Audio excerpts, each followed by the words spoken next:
Assalamualaikum warahmatullahi wabarakatuh. Salam sejahtera untuk kita semua. Semoga teman-teman senantiasa diberi kesehatan dan kebahagiaan selalu ya. Oke, yang kita ketahui bahwasanya dunia telah memasuki revolusi industrial di era 4.0. Kemunculan revolusi ini telah mengubah banyak aspek di berbagai sektor, mulai dari sosial, politik, budaya, ekonomi, dan perilaku. Nah, apa saja sih yang harus dibutuhkan kita selaku sebagai manusia yang hidup di era tersebut untuk mempersiapkan diri dan bisa bertahan di era 4.0? Kepada kesempatan kali ini, kelompok kami yang terdiri dari saya sendiri yaitu Koirul Anam, rekan saya Muhammad Sofikul Mirbat, dan yang terakhir adalah Faktoni Aris Akimin, akan mengulas persiapan-persiapan apa saja sih yang harus dibutuhkan di era 4.0 dengan topik employing skill di era 4.0.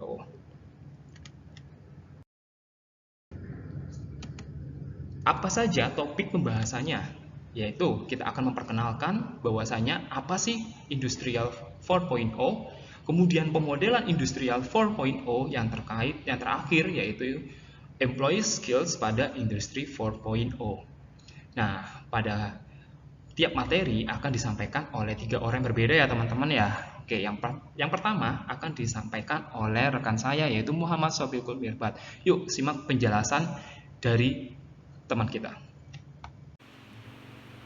Revolusi era 4.0 merupakan era fase keempat dari serangkaian perubahan revolusi industri.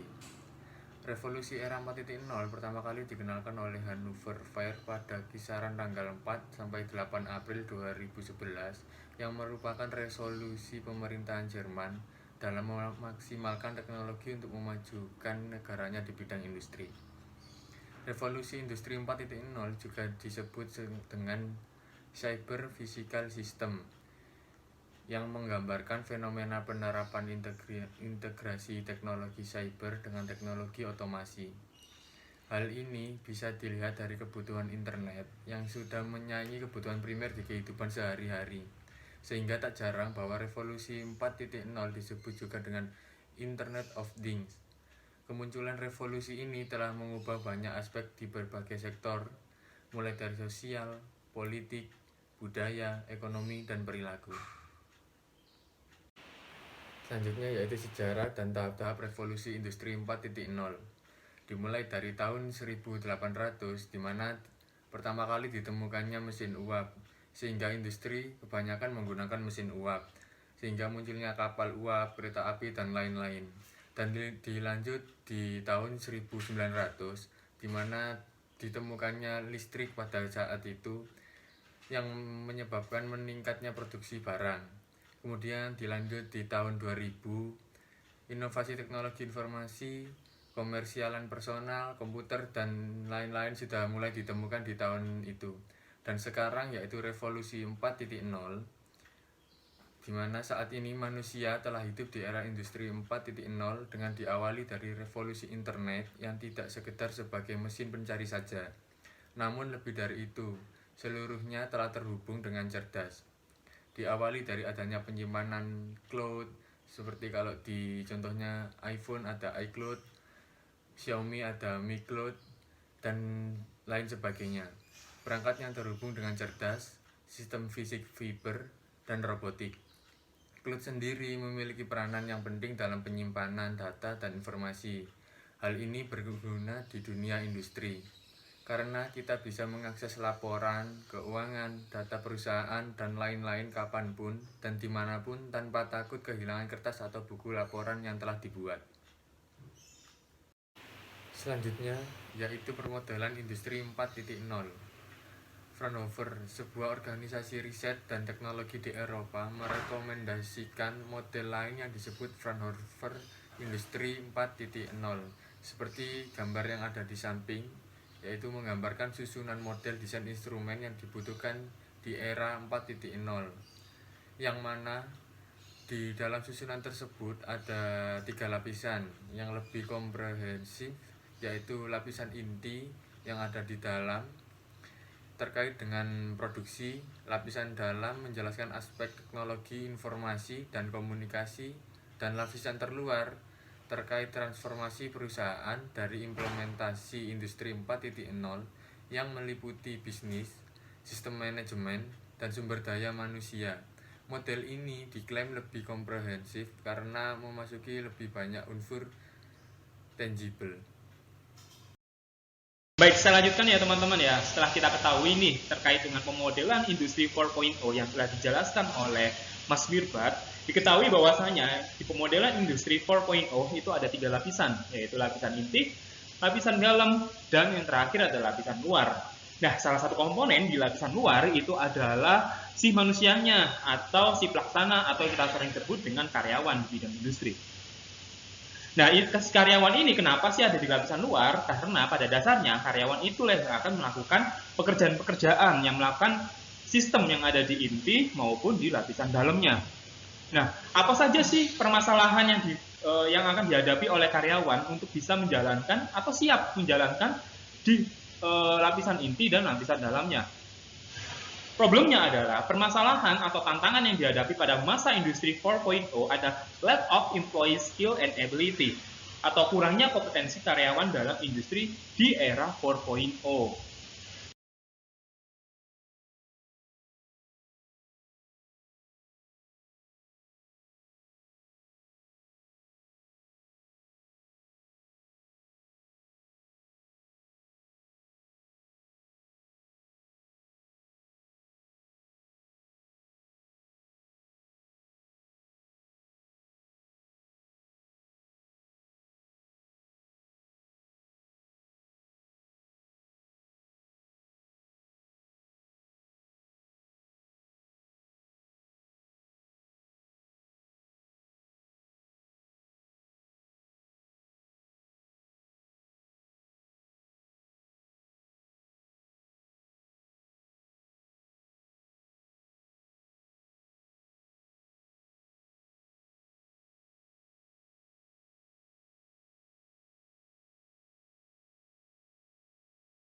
Nah, kalau kita sudah tahu nih 6 dimensi pokok dari kompetensi karyawan atau individu, kita bisa membangun diri kita dengan baik, atau lebih tepatnya kita bikin personal branding gitu teman-teman. Nah, setelah kita udah tahu nih posisi kekurangan kita dan kelebihan kita, maka tugas kita adalah selanjutnya itu adalah mengupgrade kompetensi baru di era 4.0 ini. Menurut Islam, pada tahun 2022 ada 10 kompetensi baru di era 4.0 yang bisa menjadi bekal untuk bisa memasuki, melaksanakan atau bertahan di era tersebut. Nah, saya garis bawahi bahwa Islam di sini itu bukan nama agama ya teman-teman ya, tapi nama seseorang yang melakukan riset terkait dengan kompetensi-kompetensi apa saja yang dibutuhkan pada di zaman era 4.0 ini. Nah, beliau menemukan ada 10 kompetensi, yaitu pertama, ada skill programming, ada cognitive skill, critical thinking, data visualization, data analysis, problem solving, leadership, quantitative and qualitative skills, adaptive thinking, dan yang terakhir adalah communication skill. Nah, kita bahas satu-satu teman-teman ya. Nah, skill programming ini itu dipakai karena kita berhubungan dengan teknologi, kita pasti akan berhubungan namanya program-program untuk menjalankan teknologinya. Nah, menurut Santos Rooks pada tahun 2018, kunci untuk keterampilan programming ini ada 3 hal, yaitu pertama, keterampilan komputasi, kedua, simulasi dan keterampilan, yang terakhir adalah coding. Kalau di teknik kimia, contohnya itu kayak MATLAB ya teman-teman ya. Nah, itu kan kita bisa membahasakan suatu rumus atau suatu kondisi menggunakan bahasa matematika. Nah, itu salah satu bentuk skill dari programming. Terus yang kedua adalah analisis data atau data analyze. Kalau kita bisa membuat program nih, nah tugas kita itu adalah menganalisis data-data yang kita buat atau data-data yang kita peroleh. Nah, kalau kita bisa menganalisis data, itu kita bisa mengidentifikasi pola data yang tersembunyi dari sekumpulan sistem berbasis data. Jadi, seorang proses engineer atau teknik kimia ini sendiri itu nggak melulu harus mencari data, tapi kita juga harus bisa menganalisis datanya, atau lebih tepatnya itu bisa membaca data, itu kan analisis data. Nah, yang ketiga adalah visualisasi data. Visualisasi data itu adalah segala bentuk informasi data itu menunjukkan representasi data dengan grafik dan berbagai alat visual. Nah, jadi kalau misalkan datanya itu kita sudah peroleh nih ya, kita sudah menganalisis, kita udah tahu ini kalau datanya tipikalnya sekian, seperti ini gitu kan. Nah, akhirnya kita bisa memvisualisasikan dalam bentuk grafik maupun tabel. Tujuannya apa sih? Supaya mempermudah kita atau orang lain itu mudah untuk mengerti maksud tujuan dari data tersebut. Nah, kalau kita sudah tahu tujuannya, maka orang-orang atau yang membaca ini itu bisa mengambil tindakan terkait data yang kita sajikan. Dan yang keempat adalah berpikir kritis. Menurut ADB tahun 2021, dia itu menerbitkan laporan ya kan terkait dengan industri 4.0. Menurut mereka itu keterampilan berpikir kritis memungkinkan seseorang untuk menggunakan logika dan penalaran untuk mengidentifikasi kekuatan, kelemahan, terus memberikan solusi yang alternatif, pendekatan untuk masalah, dan bisa memberikan kesimpulan. Nah, berpikir kritis ini sebenarnya nggak jauh beda sama materinya manajemen industri yang sampaikan Pak Oki terkait sama pengambilan keputusan ya kan. Kita harus bisa mengidentifikasi, terus kemudian kita memilihkan desain, kita mengeksekusi, dan kemudian kita mengevaluasinya. Gitu. Terus yang kelima yaitu berketerampilan kognitif. Menurut Hunter pada tahun 1986, dia itu mengartikan bahwasanya kemampuan kognitif itu adalah kemampuan intelektual yang memungkinkan pembelajaran, atau juga bisa disebut dengan kemampuan untuk bisa mempelajari sih. Nah, di sini itu pasti semua orang itu pasti bisa mempelajari sesuatu hal. Cuman terkait dengan kecepatan untuk bisa mempelajarinya itu berbeda-beda, gitu kan teman-teman. Nah, pada di era 4.0 ini diharapkan semuanya itu atau bisa mengupgrade dirinya pada cognitive skill ini yang awalnya mungkin lemot, mungkin bisa belajar gitu bagaimana caranya bisa lebih baik gitu kan dalam memahami gitu kan. Nah, yang keenam itu adalah pemecahan masalah yang kompleks atau problem solving. Itu adalah keterampilan pemecahan masalah yang tidak hanya mengidentifikasi masalah yang kompleks saja. Pada skill ini itu juga dia itu meninjau informasi sehingga dia bisa memberikan solusi alternatif, sehingga bisa dikembangkan dan bisa dievaluasi lagi gitu kan. Jadi kita nggak cuma hanya bisa cari solusinya, tapi juga bisa mikir alternatifnya. Kalau ada kondisi ini, kita misalkan nggak memungkinkan, kita ada planning B, planning C, dan planning D, gitu kan. Ketujuh, itu ada keterampilan komunikasi. Nah, keterampilan komunikasi ini dibedakan menjadi dua, teman-teman, yaitu komunikasi secara verbal dan non-verbal. Kalau non-verbal itu seperti kayak kita menulis laporan, sedangkan kalau yang verbal itu kita ngomong, atau kita bisa katakan itu kayak public speaking, gitu kan. Kenapa itu hal menjadi suatu yang penting di era 4.0 ini? Nah, kalau kita sudah bisa mencari data dan memvisualisasikan data, maka komunikasi nonverbal ini itu bisa dipakai untuk kayak nulis-nulis laporan atau cara mengetik hasil proyek atau hasil penelitian. Nah, sedangkan untuk komunikasi verbal itu adalah kita mempresentasikan hasilnya kita terhadap kepada orang lain supaya orang ini mengerti, gitu kan, maksud kita itu seperti apa dan maunya kita seperti apa.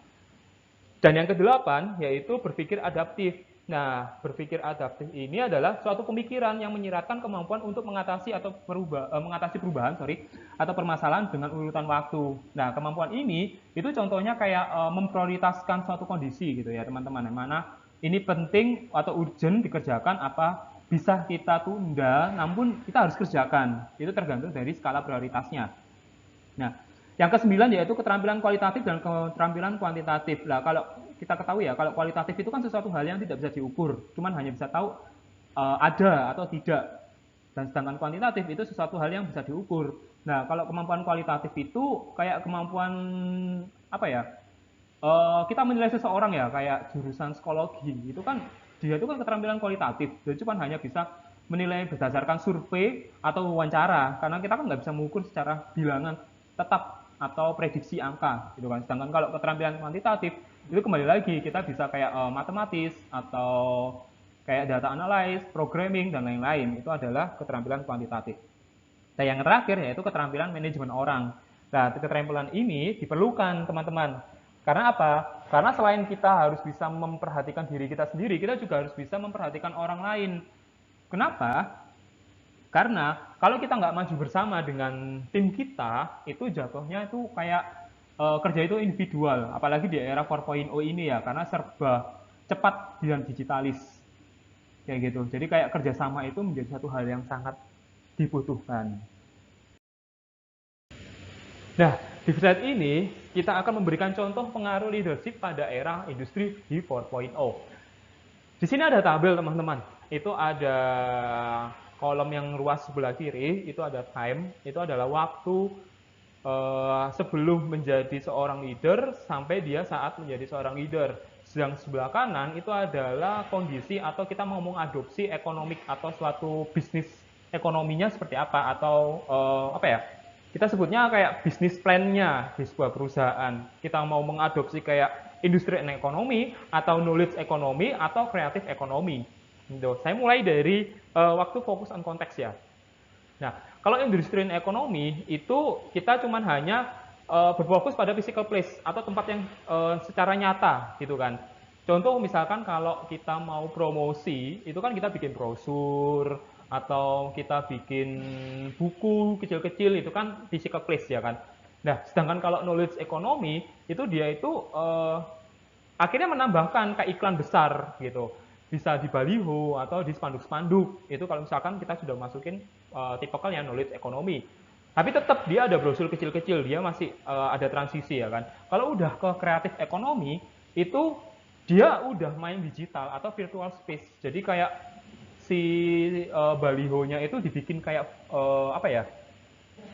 Kayak tampilan TV gitu loh, teman-teman, kayak sponsor-sponsor itu kan, dia lebih gambar gerak gitu kan. Nah, pengetahuan. Kalau industrial ekonomi itu dia lebih mengaplikasikan pengetahuan yang sudah ada, ya itu aja gitu kan. Kalau kita mengadopsi ke knowledge ekonomi, itu kita bisa sharing knowledge, kita bisa berbagi pengetahuan. Dari misalkan orang fresh graduate saat masuk industri itu belum tentu dia itu paham, belum tentu dia itu nggak tahu apa-apa ya teman-teman. Bisa jadi orang yang fresh graduate yang masuk ke dalam perusahaan itu, dia itu ada informasi yang nggak kita ketahui nih dari orang luar. Gitu kan. Contoh misalkan kayak alat ya di laboratorium, kita analisa analisa kandungan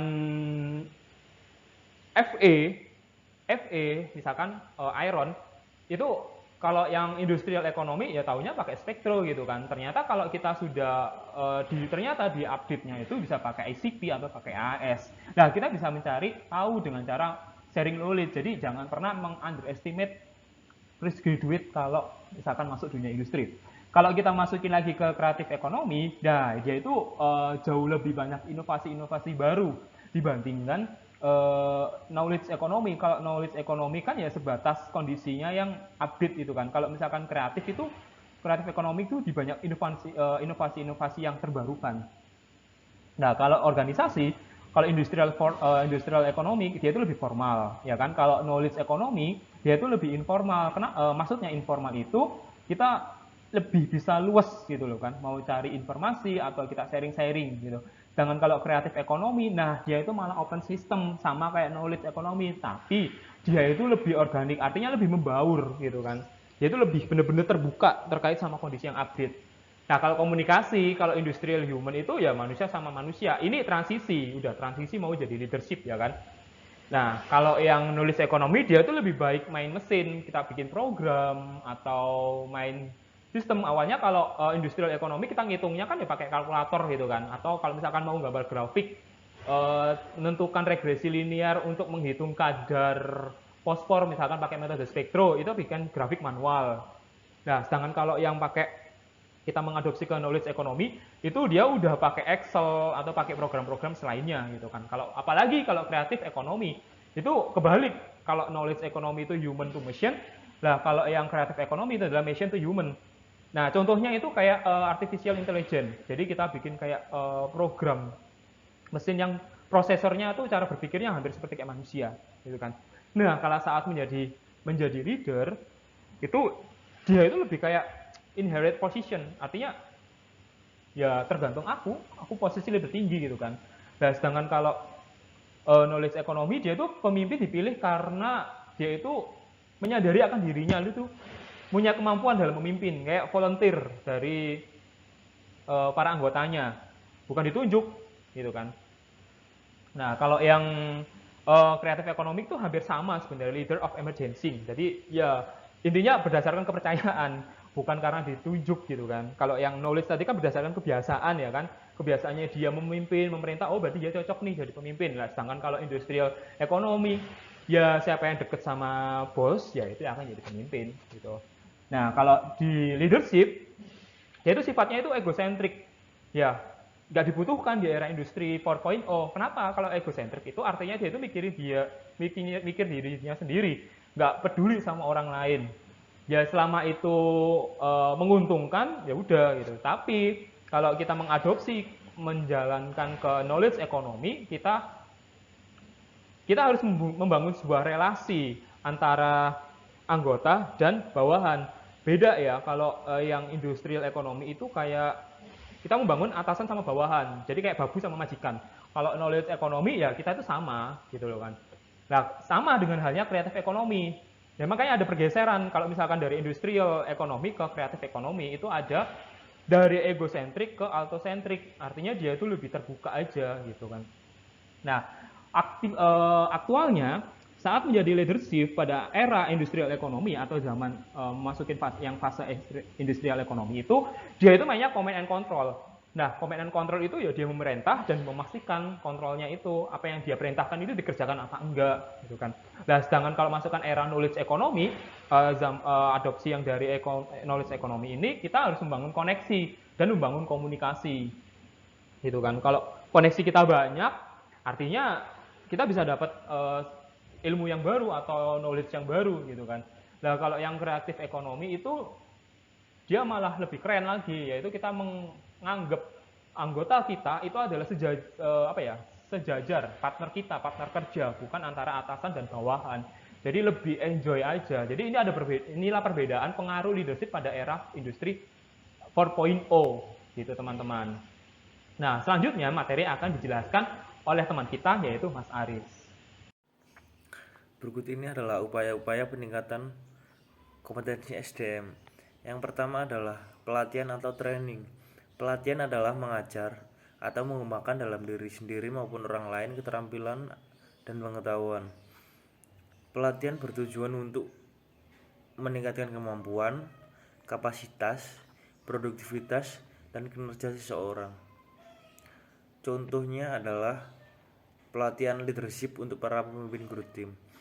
Kursus pelatihan kepemimpinan dan manajemen adalah program khusus yang dirancang untuk membantu individu mempelajari teknik kepemimpinan baru dan menyempurnakan keterampilan lama untuk menjalankan tim, termasuk komunikasi asertif dan motivasi. Yang kedua adalah peningkatan jalur karir. Jalur karir didapatkan dari pengalaman seseorang dan kemampuan yang dimilikinya. Jalur karir itu termasuk suatu upaya. Perkembangan karir berpengaruh signifikan terhadap peningkatan kinerja karyawan karena pengembangan karir yang dikelola dengan baik oleh suatu perusahaan akan memberikan suatu semangat yang baik bagi karyawannya untuk mencapai karir yang diharapkan dengan meningkatkan motivasi mereka. Yang terakhir adalah perkembangan kualitas pembelajaran serta dukungan karyawan. Contohnya adalah motivasi karyawan untuk belajar lebih, rajin mengikuti training, dan meningkatkan skill. Kesimpulan yang pertama adalah kompetensi karyawan di dalam sebuah industri memiliki peranan penting dalam keberlangsungan siklus produksi di industri era 4.0. Sumber daya manusia yang mumpuni mampu menciptakan daya saing yang tinggi dan kualitas. Kesimpulan yang kedua adalah peningkatan kompetensi di era 4.0 perlu diupayakan untuk upgrade yang sesuai dengan kebutuhan perusahaan, pendidikan, dan training secara berkala sehingga karyawan lebih kompetitif. Dan ada 10 aspek kompetensi yang harus ditingkatkan karyawan untuk memasuki era 4.0. Sekian presentasi dari kelompok kami. Mungkin ada yang mau ditanyakan dari teman-teman, silakan. Terima kasih.